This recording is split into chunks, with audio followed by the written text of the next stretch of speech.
আসসালামু আলাইকুম, কেমন আছেন সবাই? আশা করি ভালো আছেন।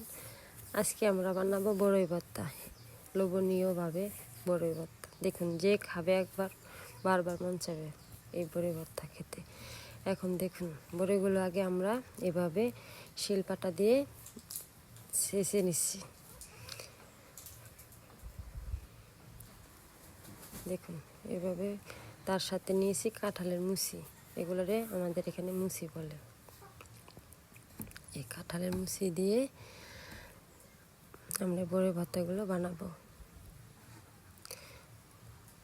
এভাবে আমরা শিলপাটার ভেতরে যে থেতো করে নিতেছি। তারপর এখানে দিয়ে দিব আরও অনেক কিছু। এই যে এখন দিয়ে দিব ধনিয়া পাতা, দিয়ে দিব এই যে এখানে ধনিয়া পাতা, কাঁচামরিচ, এগুলো এখানে দিয়ে দিব।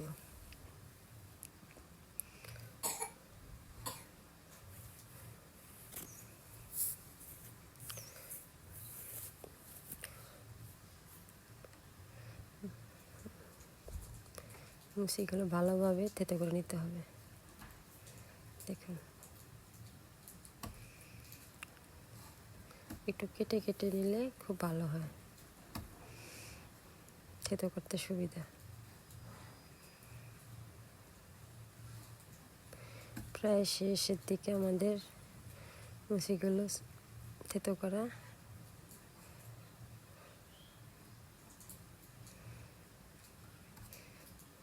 এখন ধনিয়া পাতা, কাঁচামরিচ একসাথে থেতো করে নেব।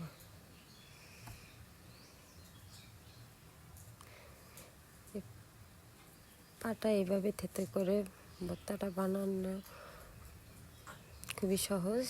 যদি এভাবে ভর্তা বানিয়ে খান আপনারা, অবশ্যই ভালো লাগবে। এই যে দেখুন, ভর্তা খাওয়ার জন্য বসে আছে আমাদের খুদেরা। প্রায় শেষ আমাদের ভর্তার কাজ। এখন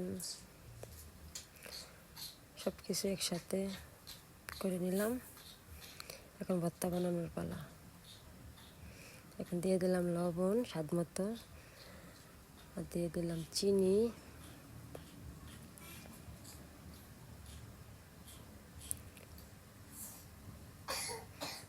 এখন ভালোভাবে মেখে নিব।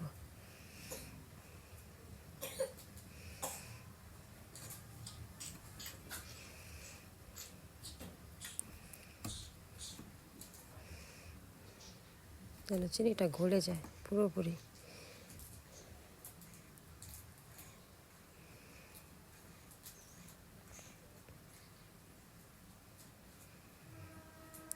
ভর্তা বানানো শেষ। এই যে দেখুন কী করতেছে এখন তারা। হয় চিনি দিবে, হয় লবণ দিবে, এগুলো বলতেছে। এই যে দেখুন কীভাবে খাইতেছে।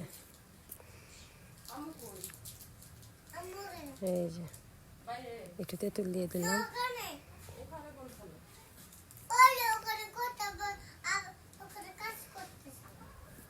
দেখুন কীভাবে খাইতেছে। এই যে খাচ্ছে এখন ভর্তা। সবাই এখন দেখেন কিভাবে খাচ্ছে। খুবই মজার একটি ভর্তা। দেখুন প্রায় শেষ খাওয়া সবার। চেটে পুটে খাচ্ছে এক একজনের হাত। এখন আরেকটা জিনিস দেখাচ্ছে, এই যে দেখুন, তার ফাঁকে আমাদের চুলা বানাইতেছি আমরা সবাই মিলে। আপনাদেরকে যতটুকু দেখালাম, এই সময় সবাই আমাদের এখানে চুলা বানায়। কেমন হয়েছে চুলাটা অবশ্যই বলবেন। আল্লাহ হাফেজ।